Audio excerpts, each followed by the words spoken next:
Assalamualaikum warahmatullahi wabarakatuh. Alhamdulillah.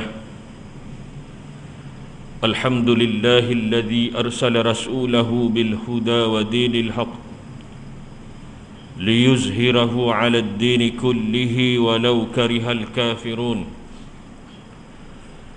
Ashhadu an la ilaha illallah Al-Malikul Haqqul Mubin wa ashhadu anna Muhammadar Rasulullah Sadiqul Wa'dil Amin. Allahumma salli ala mabsi rahmatan lil alamin Sayyidina Muhammad khatimul anbiya'i wal mursalin wa ala alihi wa sahbihi ajma'in. Subhanaka la ilma lana illa ma 'allamtana innaka antal alimul hakim.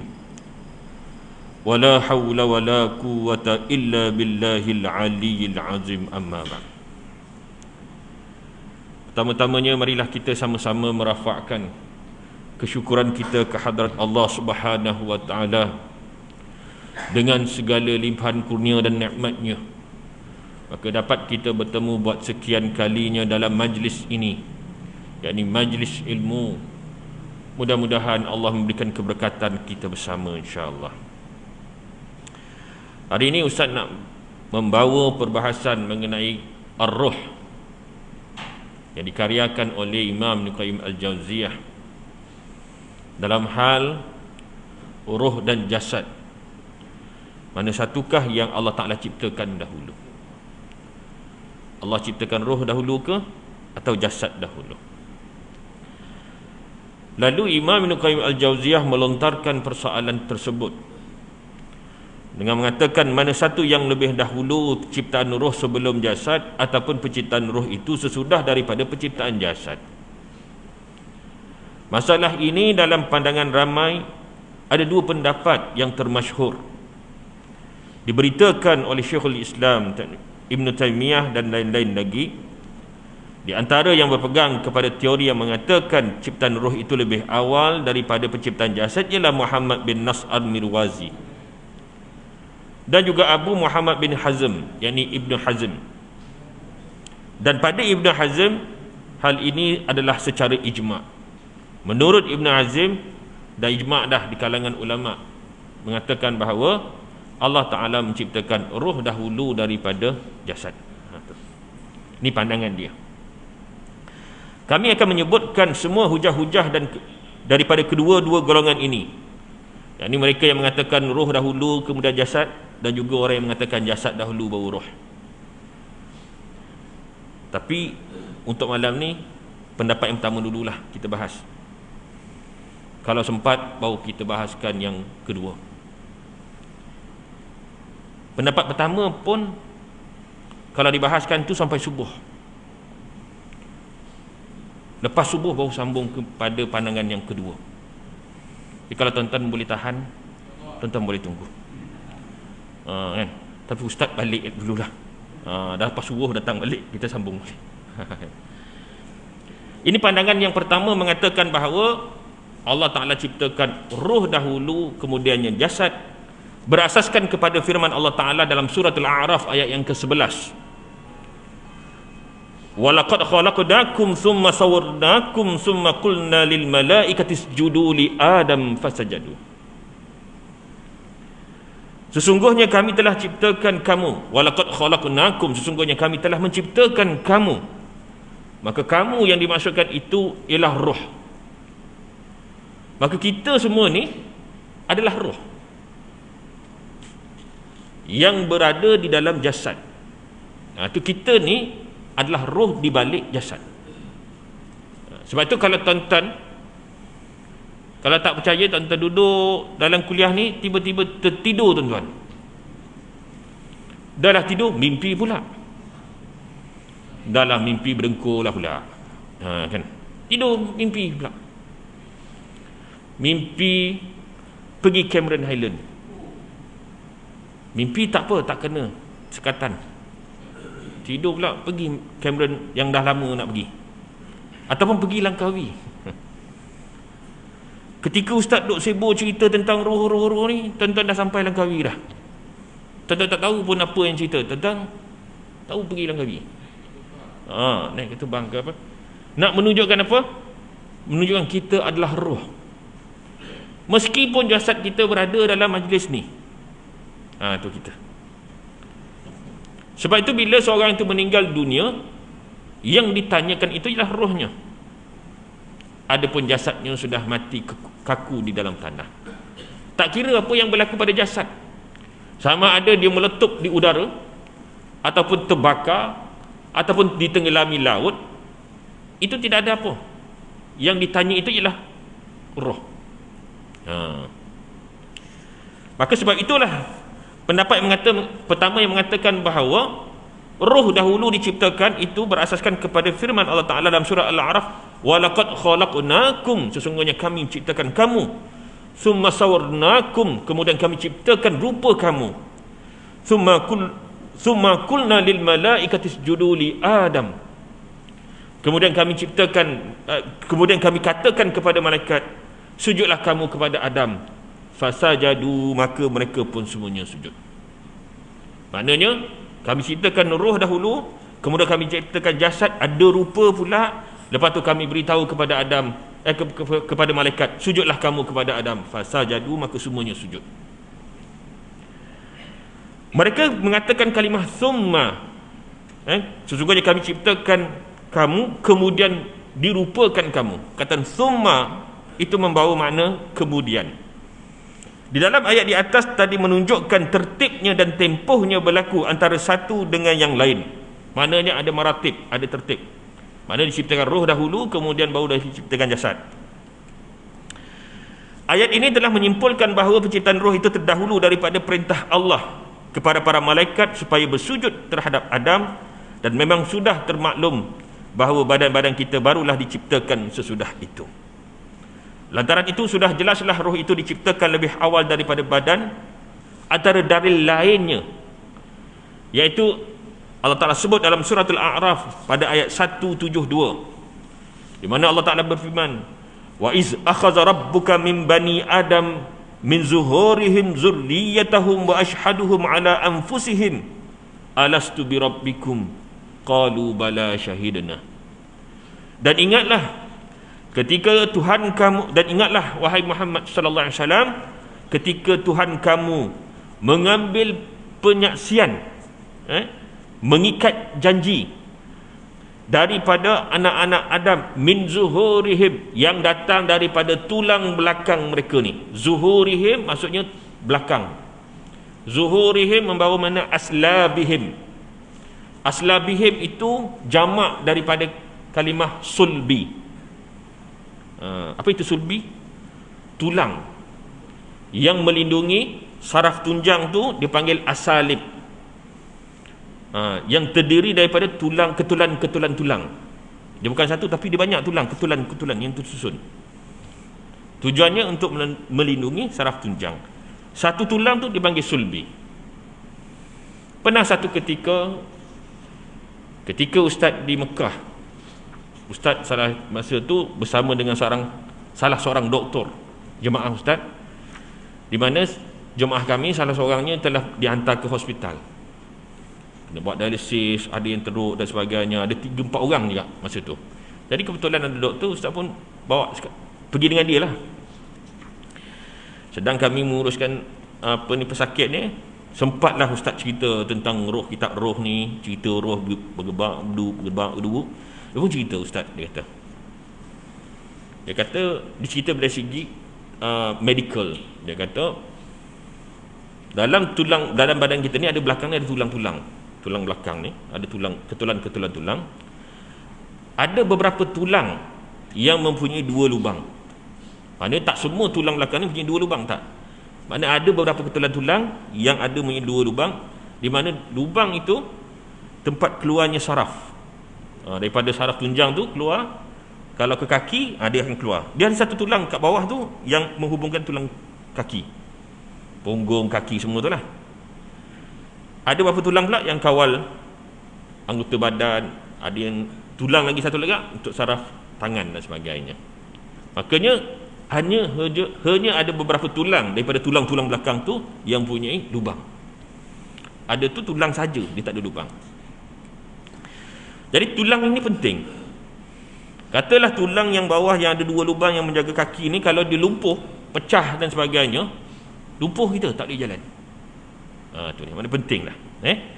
Jadi Allah Ta'ala sebut, wa iz akhadha rabbuka min bani adam min zuhurihim dzurriyyatahum, dan ingatlah ketika mana Tuhan kamu wahai Muhammad SAW mengambil penyaksian, mengikat janji dengan anak-anak Adam yang datang dari zuriat mereka ini, daripada belakang mereka. Wa ashhaduhum, dan mengambil penyaksian ke atas diri mereka dengan Allah Ta'ala bertanya kepada mereka, alastu bi rabbikum, bukankah aku ni Tuhan kamu? Qalu bala syahidna, lalu semua roh-roh itu menjawab, bahkan ia engkau Tuhan kami dan kami menjadi saksi. Dan di waktu itu mereka mengatakan bahawa pertanyaan dan pengambilan saksi itu hanyalah berlaku kepada roh-roh kita, iaitu roh yang mula-mula manusia diciptakan selepas Adam, sehinggalah roh yang manusia yang akan dibangkitkan nanti di akhirat kelak, ataupun di dunia nanti, manusia yang terakhir yang akan lahir di dunia. Semua roh itu terhimpun, termasuk roh ustaz, tuan-tuan, semua ada di waktu itu. Kita dalam keadaan roh di waktu itu. Kerana ketika itu badan-badan itu masih belum lagi terwujud, yang ada hanya itu kita dalam keadaan roh. Sehingga kan dalam kitab Al-Muwatta Imam Malik menyebut suatu riwayat, telah berbicaraku Malik daripada Zaid bin Abu Unaisah bahawasanya Abdul Hamid bin Abdul Rahman bin Yazid bin Al-Khattab telah memberitahunya bahawa Muslim bin Yasar Al-Juhani bahawasanya Umar Al-Khattab pernah menanyakan mengenai ayat berikut, iaitu ketika Tuhanmu menjadikan keturunan anak Adam daripada belakangnya, maka Umar berkata, saya mendengar Rasulullah SAW ditanya tentang masalah ini. Lalu baginda SAW menyatakan, Allah telah menciptakan Adam, lalu disapukan di belakangnya dengan kanannya, maka keluarlah dia pada keturunannya. Maka berkata Allah, aku telah ciptakan mereka itu untuk neraka, dan dengan amalan ahli neraka lah mereka akan membuat, dan aku ciptakan mereka pula untuk syurga, dan dengan amalan ahli syurga pula mereka akan membuat. Lantas tampil seorang lelaki bertanya, wahai Rasulullah, apa gunanya? Jadi apa gunanya amal itu? Dia dijawab oleh Rasulullah SAW dengan katanya, sesungguhnya Allah Subhanahu Wa Taala, jika dia menjadikan seorang itu untuknya syurga, maka dia akan mendorongnya dengan perbuatan ahli syurga, sehinggalah orang itu mati di atas amal dari amal-amal ahli syurga. Maka dimasukkanlah dia ke dalam syurga. Dan jika dia menjadikan seseorang itu ahli neraka, maka dia akan mendorongkannya pula untuk berbuat ahli neraka, sehinggalah orang itu mati di atas amal ahli neraka. Maka dimasukkanlah dia ke dalam neraka. Berkata Al-Hakim, hadis ini bagus atas syarat Muslim. Apa yang Ustaz baca tadi ialah terjemahan daripada almarhum Syed Ahmad Smail. Ini mengikut apa yang beliau terjemah. Kalau dah ikut dalam bahasa Arabnya, bukanlah maksudnya ialah Allah jadikan hamba ni ahli syurga, ahli neraka, bukan. Tetapi kalau kita melihat kepada hadis yang lain, apa yang dimasukkan dalam hadis ini ialah apabila lahirnya anak Adam, ataupun ketika kita dalam keadaan roh, maka malaikat, Allah perintahkan kepada malaikat, tuliskan dia ahli syurga ataupun ahli neraka. Bukan maknanya dijadikan dia ahli syurga atau ahli neraka, bukan. Tuliskan dia ahli syurga, tuliskan ahli neraka. Di sini ada perbezaan Allah tentukan dengan Allah tahu. Ini bukan Allah tentukan dia ni ahli syurga, dia ni ahli neraka, bukan. Tetapi demi Allah yang mengetahui setiap makhluk yang diciptakannya. Innallaha ala kulli syai'in muhit. Maknanya apa? Sesungguhnya Allah Ta'ala maha mengetahui secara mendalam setiap makhluk yang diciptakannya. Maknanya ketika makhluk itu diciptakan, Allah dah tahu dah karakter makhluk ni macam mana, matinya macam mana, mati pakai baju apa, mati kat mana, semua Allah Ta'ala tahu secara detail. Itu dipanggil Allah yang bersifat alim ataupun muhit. Muhit ni dia tahu sangat dah. Dia tahu dah. Kalaulah dia ni ahli syurga sekalipun, dia ni ahli syurga tetapi bermula dengan ahli neraka, peramalannya ahli neraka, Allah Ta'ala tahu masa bila dia akan berubah, saat bila dia akan berubah menjadi baik, sebab musabab yang menyebabkan dia berubah pun Allah Ta'ala tahu. Yang akhirnya nanti dia akan beramal dengan ahli syurga dan akhirnya dia meninggal dalam keadaan menjadi ahli syurga. Lalu Allah beritahu malaikat, tuliskan dia ahli syurga. Begitu juga demi Allah yang maha tahu, setiap makhluk ni nanti dia, walaupun dia ni amal dia baik, nanti dia akan murtad. Sebab musabab yang menyebabkan dia murtad Allah Ta'ala tahu. Yang akhir nanti dia mati dalam keadaan kekufuran, maka Allah beritahu pada malaikat, tuliskan dia ahli neraka.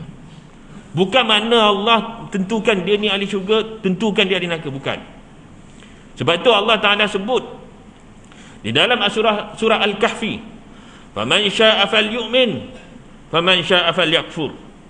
Siapa nakkan beriman, silakan beriman, dan siapa yang nak kufur, silakan kufur.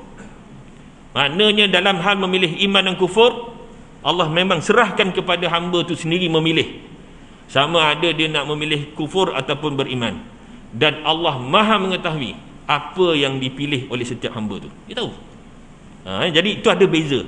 Bukan maknanya alah dia ni ahli neraka, buat baik macam mana pun dia kata ahli neraka sebab Allah dah takdirkan dia ahli neraka, bukan. Itu beza. Laha ma kasabat wa 'alaiha ma taksabat. Kalau dia buat baik, dia akan dibalas baik. Kalau dia buat jahat, maka dia akan dibalas jahat. Itu maknanya ketika makhluk itu diciptakan, lalu dia beritahu kepada malaikat dia ahli syurga dan neraka, disebabkan ilmu Allah. Sebab Allah Ta'ala maha mengetahui, Allah Ta'ala tahu dah. Allah Ta'ala tahu kita ni masuk syurga macam mana pun dia tahu. Karakter kita, tergelak ke kita, terlompat ke kita tahu. Allah Ta'ala tahu dah. Kita yang untuk kita ni masuk syurga tidak, kan, kita tak tahu. Kita tak tahu. Besok kita ni nak buat macam mana pun kita tak tahu lagi. Tapi Allah Ta'ala tahu dengan jelas besok kita macam mana. Kan, niat datang subuh tu bagus dah, entah jadi ke tidak tu Allah dah tahu dah. Kan, tahu dah. Jadi semua Allah Ta'ala tahu dengan jelas. Jadi tahu. Jadi baru kita baru faham, oh macam tu maknanya. Kalau tidak, kita sebahagian daripada mereka yang memahami, oh ni Allah Ta'ala beritahu malaikat, tuliskan dia ahli syurga dan neraka. Allah tentukan dia syurga dan neraka. Begitu juga dalam hal rezeki. Hal rezeki pun begitu juga. Tetapi ada hal yang lain rezeki, iaitu Allah dah tahu dah masa bila nanti dia akan bersungguh-sungguh bekerja, akhirnya dia dapat rezeki dia yang bagaimana, dengan kaedahnya yang macam mana, Allah Ta'ala tahu. Maka tuliskan padanya rezeki, dan pada rezeki itu ada ketentuan Allah. Ada orang bersungguh-sungguh tapi tak dapat juga. Sebab apa? Sebab Allah nak bagi yang lebih baik. Ada banyak benda yang Allah bagi, hamba ni minta, ada ketika Allah bagi dan ada juga ketika Allah tak bagi. Kalau Allah bagi apa yang dia minta di dunia, nescaya setiap yang Allah bagi itu Allah akan tanya balik. Wala tus'alunna yawma idzin anin na'im. Dan ingatlah pada hari yang mana kamu akan ditanya tentang segala nikmat yang telah Allah bagi. Tetapi bila kita minta sesuatu tu Allah tak bagi, tetapi Allah akan bagi masa di akhirat nanti, maka itu Allah tak akan tanya. Kita minta, kita kerja kuat, tak dapat mana sangat, sikit je kita dapat, tapi Allah bagi nanti di akhirat, itu Allah tak akan tanya. Fa asa an takrahu syai'an wa huwa khairul lakum. Barangkali yang kamu tak suka itu sebenarnya baik untuk kamu. Fa asa an tuhibba syai'an wa huwa syarrul lakum. Barangkali apa yang kamu nak tu tak baik untuk kamu. Itu. Jadi dalam hal menentukan rezeki, pun takdir Allah Ta'ala juga, yakni Allah yang maha mengetahui mana yang terbaik buat kita. Begitu juga hal tentang ajal. Ajal pun sama juga, ini Allah Ta'ala yang tentukan. Begitulah, sebab itulah Sayyidina Umar Al-Khattab ketika dia mendengar sahaja, ketika beliau nak pergi ke Palestin di waktu itu, dimaklumkan bahawa di Palestin ini sedang menghadapi tahun Amwas ataupun Imwas, dan tempat tu Ustaz dah lalu dah ketika Ustaz pergi ke Baitul Maqdis. Imwas terletak di tempat antara Baitul Maqdis dengan Ramallah, dan Imwas ni ada satu bukit tinggi, dan tempat yang berlakunya wabak itu sebenarnya dekat bawah. Dan pernah juga Amr bin Al-As, dia bawa orang ni, bawa naik atas, dan dia pecahkan golongan yang sakit dengan tu dia ada bukit, dan tempat laluan sekarang ni dia ada highway tu di tengah-tengah, dan tempat yang dibawa oleh Amr bin Al-As tu di atas bukit. Sekarang dah jadi taman. Okay, jadi apa yang saya nak ceritakan di sini, Sayyidina Umar apabila diberitahu, dia beritahu bahawa di Palestin tu ada taun, ada wabak taun, jadi jangan masuk, kan. Jadi kata apa ni, gubernur di waktu itu siapa, apa ni, Abu Ubaidah Al-Jarrah. Abu Ubaidah pula dia gubernur. Dia kata macam mana ni, dia amir, sana ada orang lagi, jadi berlaku selisih, kan. Lepas tu dia berlaku, tuan-tuan pun dah maklum lah cerita ni, dah 2 tahun dah duk cerita ni balik-balik, macam tu lah cerita dia. Dia kata Sayyidina Umar apa, seumpama seorang itu menaiki satu tunggangan, di sisinya ada 2 lembah, satu lembah Kontang, satu lembah Subur. Kalau dia pergi ke lembah Kontang, maka di situ ada takdirnya. Kalau dia pergi ke lembah Subur, kat situ pun ada takdirnya. Begitu. Baik, sambung lagi cerita. Al-Hakim telah meriwayatkan daripada dalam Hisham bin Sa'ad, daripada Sa'id bin Aslam, daripada Abu Saleh, daripada Abu Hurairah radhiyallahu anhu, dirafakkan kepada Nabi SAW. Mana hadis ni hadis marfu'. Katanya, apabila Allah menjadikan Adam, lalu dia menyapu di belakangnya, maka keluarlah daripada belakang itu setiap jiwa yang dia ciptakannya, yakni roh yang diciptakannya, hingga sampai ke hari kiamat seperti debu. Kemudian dijadikannya di antara kedua belah mata setiap manusia itu suatu pancaran dari cahaya. Maknanya kalau roh ni dimasukkan dalam jasad, mata orang tu dia ada cahaya.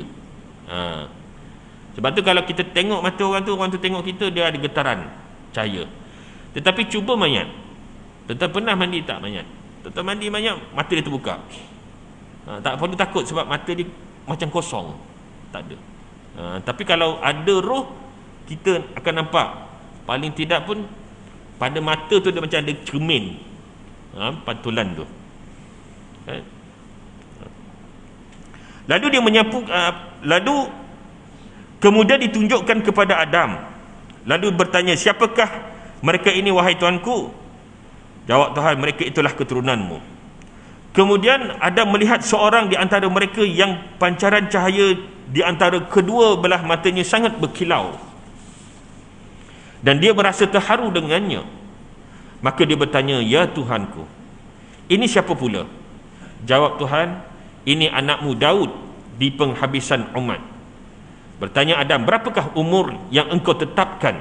Ini dah takdir tadi, umur Allah Ta'ala tentukan. Tapi dalam hal memilih iman atau kufur, itu manusia itu sendiri, hamba itu sendiri yang memilih. Jawab Allah Ta'ala, 60 tahun.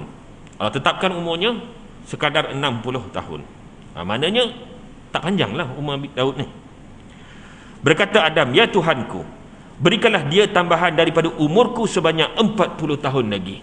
Ambil umurku 40 ni, bagikan padanya untuk genapkan jadi 100 tahun. Maka Allah Ta'ala berkata, kalau begitu dicatatkan baginya dan ditakdirkan, dan tidak boleh ditukar lagi.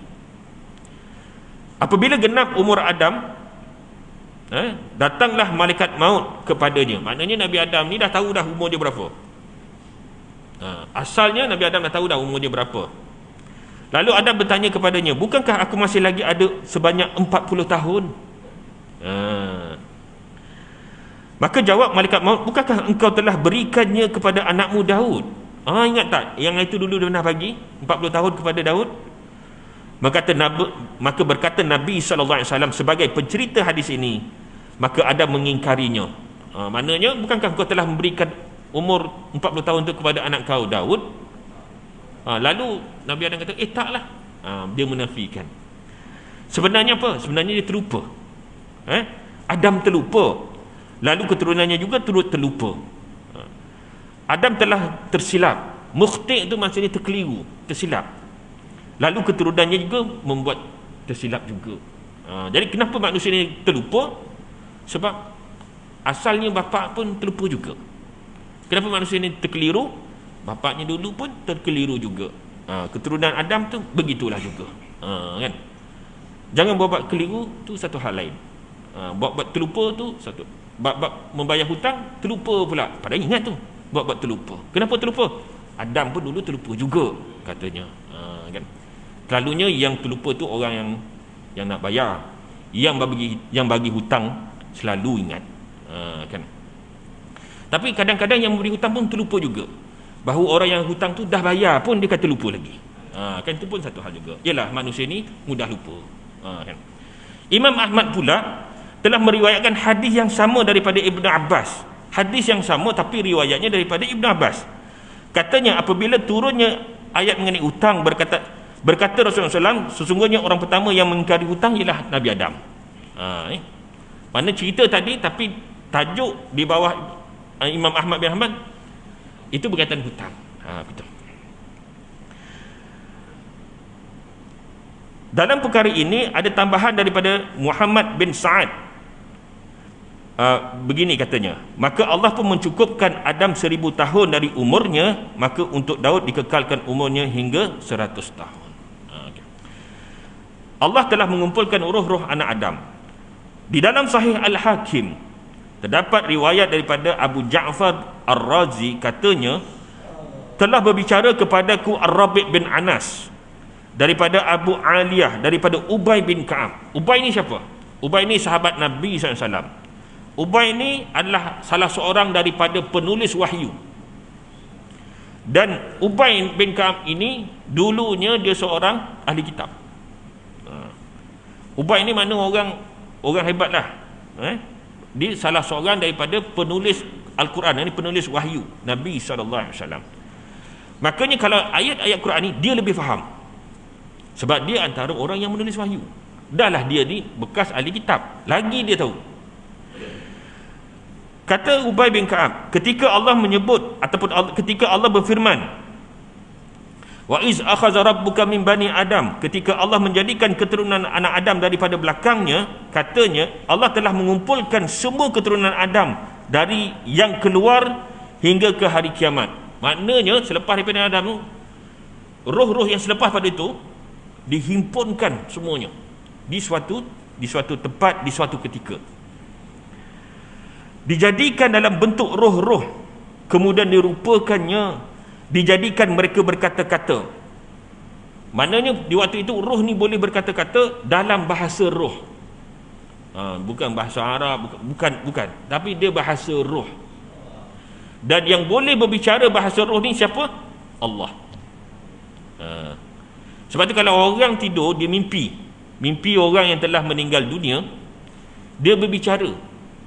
Tapi kadang-kadang dalam mimpi tu dia tak cakap pun, tetapi dia boleh faham. Mimpi orang meninggal dunia, mimpi ayahnya telah meninggal dunia, orang tu diam je, tapi berlaku karakter dia faham, dia sedang berkomunikasi. Tak cakap pun, tak ingat pun bahasa apa dia cakap, tak ingat, tapi berlaku komunikasi. Begitu juga apatah lagi Allah berbicara dengan makhluknya roh.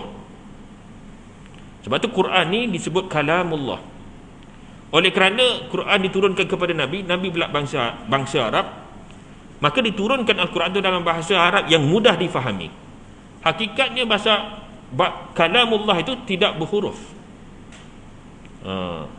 Boleh faham tidak berhuruf. Ustaz nak bagi satu contoh. Pernah satu ketika di barat, mereka buat satu dia panggil social experiment secara random. Maknanya ada orang lalu lalang dipanggil, dia kata mari sini dengar. Dia pun pasang headphone dengar. Bila dengar orang ni boleh menangis. Audio tadi menangis. Maka ditanya, kenapa awak menangis? Tak tahu, saya rasa sedih sangat. Awak faham? Tak faham. Tahu tak dia dengar apa? Dia dengar Quran. Dia tak pernah dengar Quran, dia dengar Quran, dia nangis, dia rasa sedih sangat. Sebab apa? Quran ni kalamullah. Dan satu lagi cerita, ianya berlaku beberapa tahun yang dulu. Kawan ustaz, dia orang Sarawak, dia ni Kristian. Seringkali dia bersama kami, ustaz dengan abang ipar masa tu. Biasalah di waktu tu, dululah kita ni dia keluar pergi bersembang macam-macam lah, cerita projek sana lah, inilah, cerita meniaga macam-macam lah, diikut je. Seringkali dia bawa kereta dan sebagainya. Bila tiba masa waktu solat, kereta akan singgah kat mana-mana masjid. Ni dulu ni, ustaz rasa dah 4 tahun yang lepas. Jadi kadang-kadang yang dikerap pergi dengan abang ipar lah. Kadang-kadang subuh pun balik, lepas subuh pun balik rumah. Mana sempat solat dekat mana-mana masjid, dah habis solat subuh balik. Dan dia tinggal tunggu dalam kereta lah. Jadi satu hari, dah bertahun ikut, dan kami tak ada seorang pun daripada kami ni mengajak dia masuk Islam. Tak ada pun. Kerja dia teman je. Pernah satu ketika kami dapat satu telefon daripada rakan, dia kata minta tolong pergi ke Masjid Al-Muttaqun USJ 2. Lepas tu untuk apa? Dia kata pergi je. Member tadi yang bukan Islam tadi ajak pergi sana, kita pun pergi. Maka dia beritahu bahawa dia nak masuk Islam. Terkejut. Padahal kami tak pernah ajak cerita tentang Quran ke apa. Ustaz ceramah, ceramah, tapi tak pernah ajak pun. Ikut je. Jadi habis dia syahadah semua, dan beliau ni telah pun meninggal dunia lebih kurang 2 tahun yang lepas. Apa nak diceritakan ialah setelah selesai daripada dia ambil syahadah ni, dah register sebagai, kita pun ajak dia pergi minum. Duduk, kami nak dengar cerita. Masa bila dia tergerak nak masuk Islam, dia kata sepanjang dia ikut, dia dengar masjid-masjid kadang-kadang dibuka Quran, kadang-kadang imam baca waktu isyak ataupun subuh kan, kat luar tu dengar. Dia dengar, kat situ dia dah tersentuh hati dia. Walhal tak faham pun. Kita yang selalu dengar imam baca pun tak faham pun, kan? Kan tak faham, tapi dia yang kat luar boleh tersentuh. Ini bahasa roh, yang mana bahasa di kalamullah ni akan difahami oleh roh. Ya. Begitulah keadaannya. Jadi ketika itu dijadikan mereka berkata-kata dan ditanyakan kepada mereka, lalu mereka berkata-kata, diambil daripada mereka pengakuan dan penyaksian mereka seperti firman Allah Ta'ala, dan diambilkan penyaksian dari mereka ke atas diri mereka, dan berkata Allah, bukankah aku ni Tuhan kamu? Mereka sekalian mengatakan, ya, bahkan kami menjadi saksi. Nanti di hari kiamat kamu tiada akan dapat menanyakan bahawa kami telah lalai daripada semua ini. Berkata Tuhan bahawa sesungguhnya aku menjadikan saksi. Ini tafsiran daripada Ubay bin Ka'ab. Ubay mengatakan bahawa di waktu itu Allah berkata, aku menjadikan saksi ke atas kamu semua petala langit yang 7 dan semua lapisan bumi yang 7. Ketika Allah berkata, alastu bi rabbikum, bukankah aku Tuhan kamu? Lalu mereka mengatakan, ya, bahkan engkau menjadi Tuhan kami, bahkan engkau Tuhan kami. Semua itu disaksikan oleh alam. Baik bumi ni, baik langit, baik matahari, baik semua tu menjadi saksi bahawa kita semua menjadi berkata bahawa ya, Allah itu Tuhan kita. Sebab itu bila orang tu meninggal dalam keadaan kubur, dalam keadaan kufur, kubur pun marah dia. Sebab apa? Kubur tanah ni sendiri dah menjadi saksi bahawa dia, ketika dia dalam keadaan roh, Allah tanya dia, bukankah aku ni Tuhan kamu? Ya, bahkan mereka kata ya. Jadi aku jadikan Adam Bapa kamu itu saksi ke atas kamu. Dan Nabi Adam sendiri melihat anak cucunya semua mengatakan, ya, Allah itu Tuhan. Jangan sampai nanti di akhirat nanti akan mengatakan bahawa kami lalai daripada semua ini, dan janganlah kamu menyekutukan aku dengan sesuatu apapun, dan sesungguhnya aku akan mengutuskan kamu para utusanku untuk mengingatkan kamu akan janji dan penyaksian kamu. Maknanya bukan sekadar Allah Ta'ala kata, bukankah aku Tuhan kamu? Tak, bukan itu saja, lebih pada itu. Allah beritahu nanti akan adanya para utusan aku yang akan menyampaikan risalah aku kepada kamu, untuk mengingatkan kamu akan janji dan penyaksian kamu ini, dan aku akan turunkan kepada kamu kitab-kitabku. Mereka sekalian berkata, kami menyaksikan bahawa engkaulah Tuhan kami dan sembahan kami, dan tiada Tuhan selain engkau. Kita berhenti sekejap, kita bagi laluan azan.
حقا لا إله إلا الله محمد رسول الله صلى الله عليه وسلم اللهم رب هذه الدعوة التامة الصلاة القائمة آتي سيدنا محمدا الوسيلة الفضيلة والشرف والدرجة العالية الرفيعة وابعث اللهم مقاما محمودا الذي وعدته إنك لا تخلف الميعاد رضيت بالله ربا وبالإسلام دينا وبمحمد صلى الله عليه وسلم نبيا ورسولا سبحانك لا علم لنا إلا ما علمتنا إنك أنت العليم الحكيم wala haula wala quwata illa billahil aliyil azim. Amma ba'd. Baik, Ustaz akan habiskan sedikit lagi mengenai cerita ini tadi, cerita yang disampaikan oleh Ubay bin Ka'ab. Tak lama, 3 minit je. 3 minit je. Lebih pada tu tuan-tuan semayang je lah. Kan, jadi 3 minit je. Kemudian kata Ubay bin Ka'ab, kemudian diangkat tabir. Setelah Allah beritahu kepada semua roh-roh bahawa hendaklah beriman kepada Allah Ta'ala, beriman kepada para rasulnya, dan beriman kepada kitab-kitabnya, dan yang disaksikan oleh seluruh alam cakra ini. Kemudian diangkatkan tabir bagi bapa mereka, yakni Adam. Maka di waktu itu Adam dibukakan hijab, yakni pengetahuan. Dia tengok anak-anak zuriat dia ni, anak keturunan dia ni, maka dia akan nampak ada di antara ni kaya dan miskin, ada yang cantik rupanya dan ada yang tidak. Seterusnya, berkatalah Adam, ya Tuhanku, mengapa engkau tidak samakan semua hamba-hamba itu? Kenapa tak semua ni cantik saja, ataupun semua ni kaya je? Kenapa ada yang kaya, ada yang miskin, ada yang cantik rupanya, ada yang tidak? Mengapa engkau tidak menyamakan semua hamba-hambamu itu? Menjawab Allah, sesungguhnya aku mahukan mereka itu berterima kasih dan bersyukur kepadaku. Mana bagi mereka yang diberikan kelebihan, hendaklah dia bersyukur, dan ada pun mereka yang diberikan kekurangan, hendaklah dia bersabar. Maka sabar itu, setiap sabar yang ditanggung itu ada pahalanya, ada kebaikannya. Itu di dunia. Ada pun di akhirat lain cerita. Jadi itu.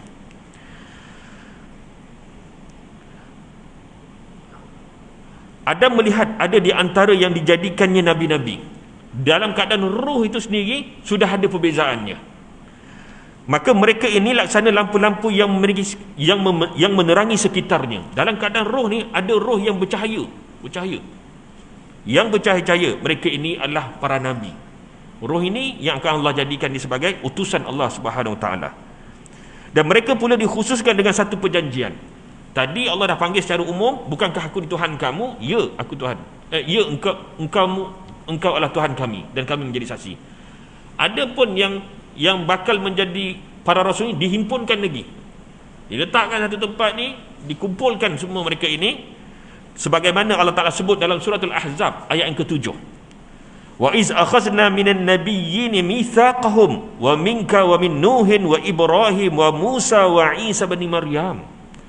Dan ketika kami mengambil perjanjian dari nabi-nabi dan juga dari engkau wahai Muhammad, dari Nuh, dari Ibrahim, dari Musa, dari Isa bin Maryam. Para nabi yang Allah akan teruskan nanti dikumpulkan lagi, lalu Allah mengikat janji mereka. Yang orang awam ni, kita semua ni dah, yang para nabi ni dia ada janji lagi. Apa janjinya? Ini Allah Ta'ala sebut dalam surah Ar-Rum ayat yang ke-30. Rupanya Quran ada cerita, kita tak tahu pun. Lalu apa Allah Ta'ala kata? Fa'akim wajhaka lid-dina hanifa fitratallahi allati fataran nasa 'alaiha la tabdila lil khalqillah. Maka hadapkanlah wajahmu kepada agama yang betul. Semua para nabi dia tak boleh seleweng, tak boleh khianat. Dia kena tepat apa yang Allah Ta'ala beritahu, itu yang dia kena buat. Tak boleh, dia tak boleh terpesong, tak boleh. Maka hadapkanlah wajah kamu kepada agama yang betul, ciptaan Tuhan yang telah menjadikan manusia sesuai dengan agama itu. Tiada pertukaran bagi ciptaan Tuhan itu, tak ada yang berubah. Semua para rasul daripada Nabi Adam, termasuklah Nabi kemudian itu sampai ke Nabi Muhammad SAW, sama je mesej dia, iaitu meletakkan Allah, mentauhidkan Allah Subhanahu Wa Taala. Hal ini dijelaskan pula oleh firman Allah Ta'ala yang berikutnya dalam surah An-Najm pada ayat yang ke-56. Hadza nadhirun min nudhuril ula. Inilah dia pemberi ingat dari pemberi ingat yang terdahulu. Setiap para nabi itu akan menyampaikan risalah-risalah yang sama. Dan setelah Allah Ta'ala menghimpunkan manusia tadi, bertanya kepada semua roh-roh para manusia semua, termasuk para nabi, Allah Ta'ala tanya, alastu bi rabbikum, bukankah aku ni Tuhan kamu? Maka semua sekali menjawab, tak ada yang kecuali, mengatakan bala syahidana, bahkan ya engkau Tuhan kami. Ya engkau Tuhan kami. Semua menjadi saksi. Adakah penyaksian mereka itu betul? Adakah apa yang mereka katakan itu betul? Allah Ta'ala sebut dalam surah Al-A'raf pada ayat kedua, wa ma wajadna li aktsarihim min ahdihim wa in wajadna aktsarahum lafasiqin. Dan kebanyakan daripada mereka kami dapati tidak menepati janji, tetapi yang kami dapati kebanyakan mereka hanyalah orang-orang yang jahat. Ketika dalam keadaan roh tu, Allah dah tahu dah. Ramai yang kata qalu syahidana, banyak daripada mereka ni sebenarnya kufur. Nantinya kufur kepada Allah Subhanahu Wa Taala. Itu disebabkan apa? Ilmunya Allah Subhanahu Wa Taala. Sebab tu Allah dah beritahu awal dah. Ini nanti akan jadi ahli syurga. Ninya nanti akan jadi ahli neraka. Ilmu Allah tu. Sedangkan Allah Ta'ala dah beritahu awal. Dan itulah dia apa yang telah ditafsirkan oleh Ubay bin Ka'ab mengenai firman Allah Ta'ala yang kita bacakan tadi dalam surah Al-A'raf ayat 172, iaitu Allah Ta'ala berfirman, wa iz akhadha rabbuka min bani adam min zuhurihim zurriyatahum wa ashhaduhum ala anfusihim alastu bi rabbikum qalu bala syahidana. Dan ingatlah kepada Tuhan, dan ingatlah wahai Muhammad SAW, ketika Tuhan kamu mengambil penyaksian, mengambil janji daripada anak keturunan Adam terhadap diri mereka, dengan Allah mengatakan kepada mereka, alastu bi rabbikum, bukankah aku Tuhan kamu? Lalu mereka menjawab, qalu bala syahidna, bahkan ya kami menjadi saksi.